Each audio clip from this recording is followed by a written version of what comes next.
Hi, good day. How are you today? I hope you're all doing great. And I do have a quick question regarding the most recent hacking incident about government websites being hacked by the insiders. So, what if we have a curious mind asking this kind of question? What to do against hackers who hacks government websites, and most of them we're even trusted data experts and ID personnel. So dealing with hackers, especially those with trusted access, requires a multifaceted approach. There are a lot of approaches that can be used that combines both technical, procedural, and human measures. And here are some key strategies. Enhance cybersecurity measures like the one I've mentioned. Implement zero trust architecture. Strengthen insider threat programs, implement robust incident response plan, strengthen legal and regulatory measures, leverage advanced technologies, foster a security culture, and last but not the least, collaborate with external entities. I would like the second one. Implement zero trust architecture. I've heard this before from most companies who are offering a cloud-based services. So although there were only a small percentage of them who are employing this zero trust architecture. But what is the zero trust architecture? The term zero trust model didn't appear up until the scene or up until 2009. So it was named in the honor of Forrester John Kindervarg. John Kindervarg's landmark report introduces three core concepts of the zero trust model. So, naglagay siya ng zero trust model to make sure all resources are accessed securely regardless of location. So you can find his interview and more on about zero trust architecture model that he introduced to the world in the link in the description of this video. So I have here a separate link about his interview. So one of the most common company or well-known company in the US who are known for employing zero trust architecture or ZTA is the Zscaler Incorporation. It is an American cloud security company with headquarters in San Jose, California. The company offers cloud-based services, same as what I've mentioned earlier, that most of the companies offering cloud-based services to protect enterprise networks and data, they are employing this kind of strategy or approach, zero trust architecture or ZTA. How about here in the Philippines? Implementing zero trust architecture is a comprehensive approach based on the study and based on the experts side that focuses on the principle of it simply says that never trust, always verify. This security model assumes that threats could exist both inside and outside the network. Same as what happened with the recent incident, a hacking incident. Ang hacker or the hacking incident or the people involved are inside the company. So, yung exploitation data hindi nanggaling sa third party um, networks or partnership with other companies, but sa loob mismo. And it requires strict verification for every user and device attempting to access resources. Kapag sinabi mong resources, these are the data being entered into the system which are considered important and critical. So it needs to have an utmost protection. Here are step-by-step guide to implementing zero trust architecture. You can modify this one. So this is just for those curious fellows, no? Hindi naman ako data expert. So just arrange this one based on its importance. Okay, the first step or the first guide of step-by-step guide to implement a zero trust architecture or ZDA. The first and the most important is what are those information that we need to safeguard with. Record information, your name, phone number, but most probably the information that should be given utmost protection are those payment information. So may ano yun pwedeng magamit when it comes to money and assets of the customer. So the first step, here goes the first step, identify critical assets. So kapag sinabing critical, yun talagang importanteng assets or data. So we're talking about data. Inventory, you have to conduct a thorough inventory of all critical assets, including data, applications, and systems. Once you've done that, you need to classify assets based on sensitivity and importance to prioritize protection efforts. So yung data na kinailangan o kinakailangan protektahan against exploitation and hacking. So, yun ang mas binibigyan ng importansya. Second, since na-identify mo ng critical assets, all the data needs to be given importance, you were able to classify them according to its priority. Proceed ka sa second step, which is to map the transaction flows. Data flow mapping, you have to understand how data moves across the network. So I'm just talking in the company's view. You have to understand how data moves across the network, identifying key points where data is being accessed and transferred. Dependency mapping, you have to identify dependencies between systems and applications to understand potential impact areas. Alright? So it's being monitored where the data is being accessed, what device is being used, what information are being transmitted. The third one is to implement strict identity and access management, or IAM. So there's always a need to implement user authentication. So ito, hindi na bago sa atin ito. Even our cell phone, social media accounts, we have two-factor authentication. Pag sinabi na naman user authentication is more than the password. So you have to implement strong authentication mechanisms such as multi-factor authentication, or MFA. And least privilege access. Enforce the principle of least privilege, ensuring users only have access to the resources necessary for their roles. If they were not given the role that needs to access customers' important data, then why would you give them access to? Diba? So, and another one is role-based access control, or RBAC.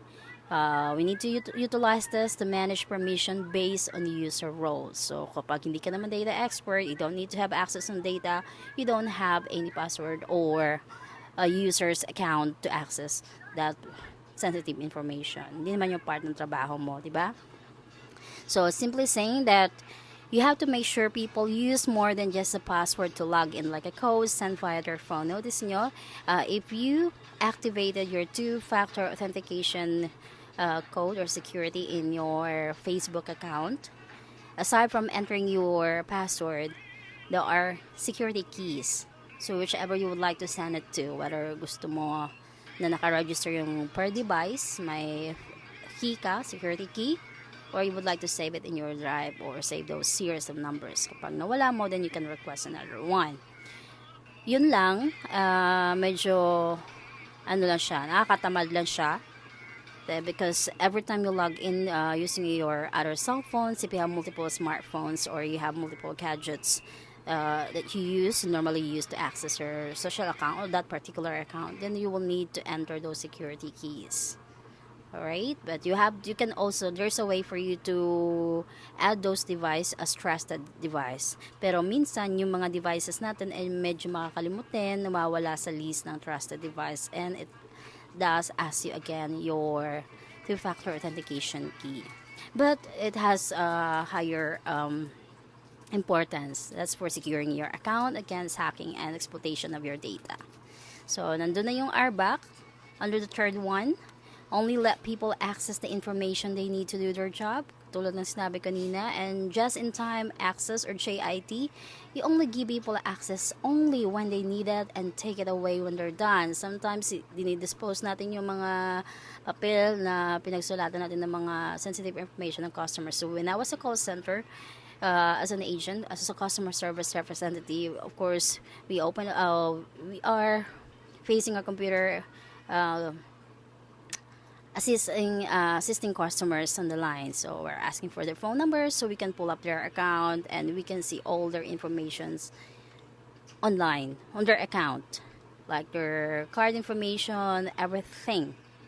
Okay, so we are not allowed to enter into the production floor with pen and paper. So it's needed but sa office lang ng mga QAs or quality analysts. But for us agents, we are not allowed once we are caught. There is a zero tolerance policy upon when you got caught red-handed taking notes of the customer's data na hindi ka naman allowed. Like there's our call, every call from the start of your call, from onset of your shift up until the last call that you will get for the day, for that day's shift, it is being recorded and monitored randomly. So kapag na-pull up yung call mo, nagbigay ka ng sensitive information like your social media account, nakipag-chat ka kay customer, nagbigay ka ng name ng imo social media or Gmail address mo, personal Gmail mo, which is not part of the transaction, then, ewan ko lang, you will lose your job for sure. So, may proseso naman yon, but it's not allowed. So, it's a very, it's a no, it's a zero tolerance policy.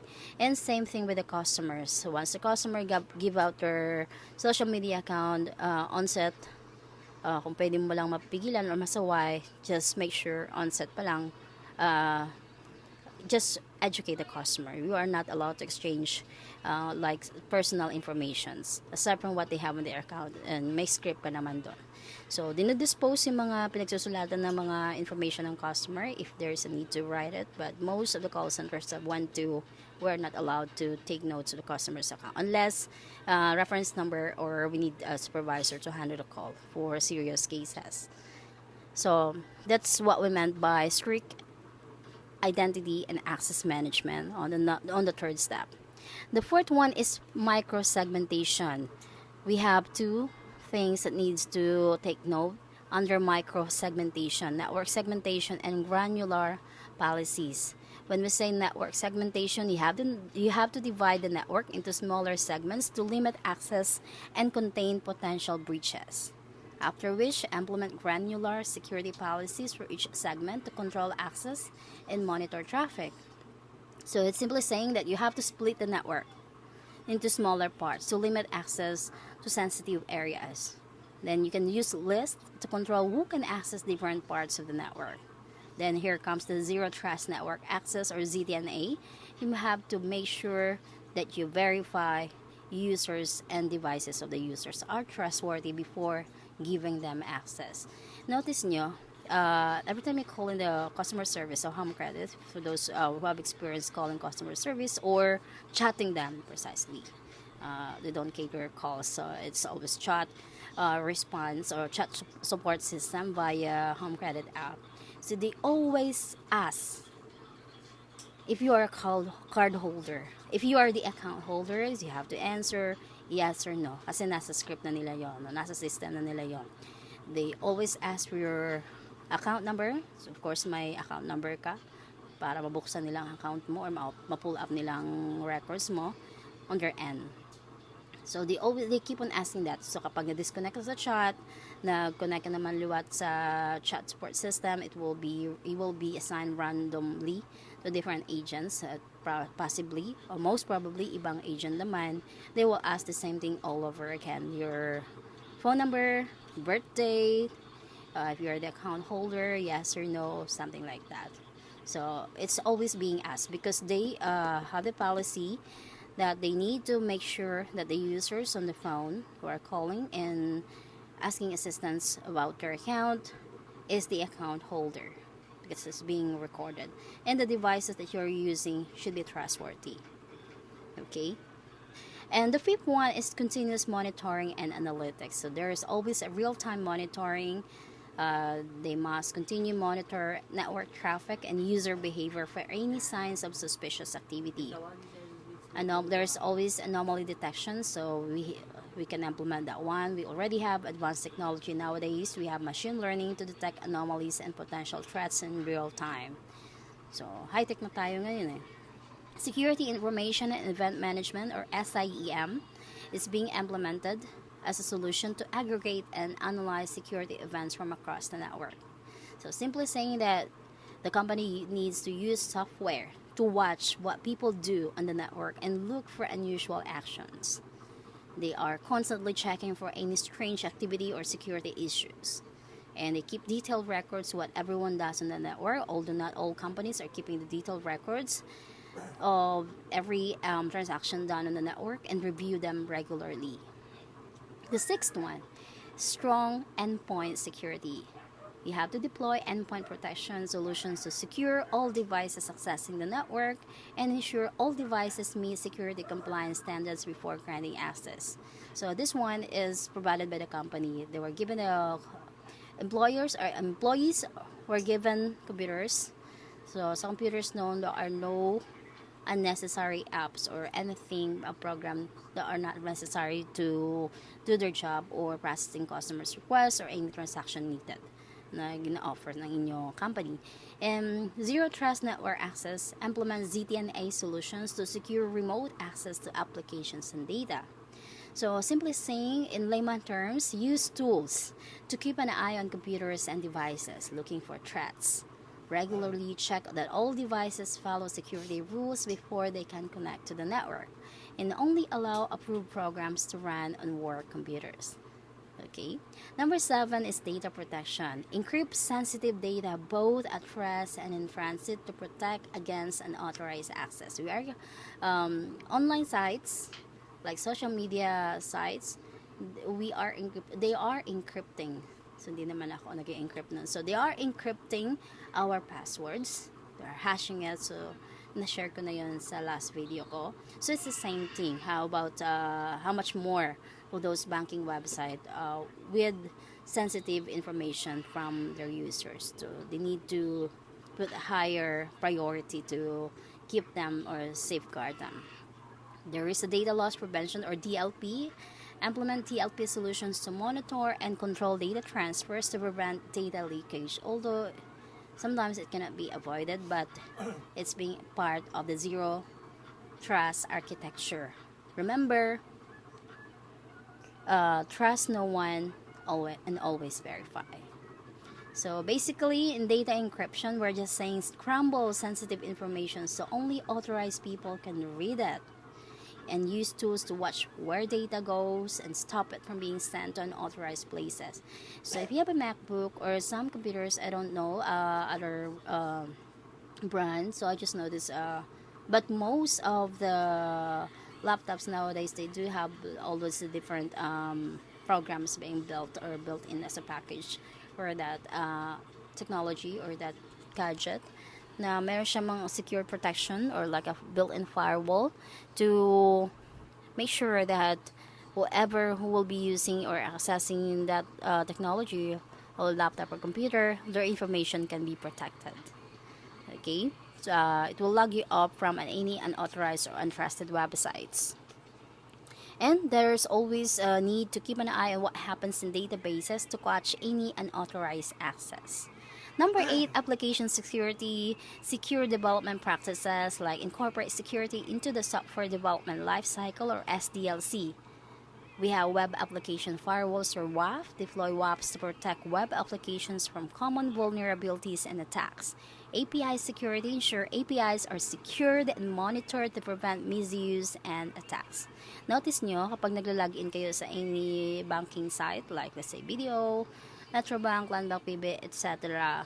Every time you're accessing your account, pulling up your account by entering your login and your password, if there's no activity in the screen, like probably you just pull up your account on the computer or on your laptop and you are using your smartphone, you just saw an interesting video on YouTube and you forgot that your account from the bank is currently pulled up on the screen. If there were no transaction na screen, hindi na gumagalaw yung screen mo, hindi ka na nagbabrowse or wala nang ibang transaction, it logs you off automatically and there's a message that pops up on your screen. That is to protect your data from being exploited unexpectedly or being hacked by anyone that may be eyeing our identifiable information or payment information or card information. So it's a security feature. Number 9 is policy enforcement. Dynamic policies create and enforce dynamic access control policies that can adapt based on context, such as user behavior, location, and device health. And there is a policy automation. Use automation to apply and update security policies consistently across the network. And number 10, regular audits and assessments. So conduct regular security audits to evaluate the effectiveness of the zero trust policies and controls. And there's always penetration testing to perform penetration testing to identify and remediate potential vulnerabilities. I remember one particular movie wherein this person, the actress in the movie, actually hacked the bank or the vault of the bank. So I don't remember the title of the movie, but after which they just come up with a story or a strategy to cover that up. It's just testing how secure the bank is, or how secure they made their vault access to. So parang ganun. It was a long time ago. Number 11 is training and awareness. Provide regular trainings to employees on the importance of zero trust principles and security best practices. Implement security awareness programs to keep the staff informed about the latest threats and how to mitigate them. So katulad ng COVID, we have a vaccine for that particular COVID-19 virus. That doesn't work all the time to other types of viruses. Pag may bagong virus na labas, dapat may bagong vaccine based sa strain ng bagong virus. So same with technology, it always update every time. If there are known virus, computer virus, and there are always steps how to eliminate or fight for those computer virus or remove them from the system of your computer or a laptop or any gadget or devices. So if and that kind of steps or software that protects you or uninstall that malware, it doesn't always applicable to all types of viruses. The same thing as with the typical virus in a certain place. Number 12, collaboration and incident response. There's always incident response plan. There are people assigned to that to develop and maintain a robust incident response plan to quickly address security incidents. It's being given importance as well. Collaboration tools. We have collaboration tools to facilitate communication and coordination during security incident. And robust insider threat program. So as I mentioned earlier, that the hacking might happen inside or outside of the company. There's always background check. This was done before hiring a person. Check the history of potential employees before hiring them. But sometimes they already know the people they would like to hire. Train employees regularly on how to keep data safe. It's repeated trainings, but it is a must. So, ganun ka-importante yun. Watch for unusual behavior that might indicate someone is up to no good. So, sometimes people or employees who has a bad intention, it's really, they do have a habit of being seen, or their attitude or their behavior might indicate that he or she is up to no good. Incident response and legal measures. You must have a plan ready for how to handle security breaches or threats, not only after your system got hacked or not only after there was a hacking incident, but it's always a must. May plano siya. Be clear about the consequences for breaking security rules. So these are the most common thing na ina-emphasize. So once na merong mga hacking incident, they're always increasing or pinapa-intense nila yung security rules, including legal steps para madisiplin naman niya at walang gumawa ng any attempt to hack any system or exploit any data. Collaboration with law enforcement, this is very common. It's very self-explanatory. Work with the police or other agencies to deal with insider threats. Third-party risk assessment or third-party risk management. Sometimes you have to check the security practices of any outside companies that you work with. You're working with other companies or third-party companies. For the users, this may not be applicable for a single user accessing any website wherein he or she is entering personal information like card information, but there are third-party website that needs your credit card information, the card information, like for example your shopping account like in Shopee or any shopping sites that you are using your credit card or debit card as a payment method to send the money or pay for the goods or services or the items you purchase from them. So make sure that it's a secured site. Alam mo naman yan. These are the implementation steps. How to implement this one. These are just very common and you can find this online, I think. But it's not the way how I lay out this information that I've shared with you. But this is not just This is just a general knowledge. Implementation steps are only 5 common steps. First one is assessment and planning. Figure out where your vulnerabilities are. You have to have an implementation plan, create a detailed plan to put the security measures in place. That's for the first one. The second one is technology deployment. Set up tools for multi-factor authentication, role-based access, and just-in-time access. Remember that one? Install continuous monitoring tools and use tools to watch and protect all devices for the second step. Under the technology of deployment, the third implementation steps is policy and procedure development. Update rules for who can access with information and what information. Create detailed steps for how to watch for and respond to threats. The fourth one is training and awareness. Regularly teach employees about security best practices. Encourage a mindset where everyone prioritizes keeping information safe. The fifth and the last one in implementation steps of the Zero Trust Architecture or ZDA is review and improvement. There are always regular reviews, there are always audits and assessment. So you have to continually check and update your security measures, conduct regular check to ensure everything is working as it should, and to find areas that needs to be improved. So these are it.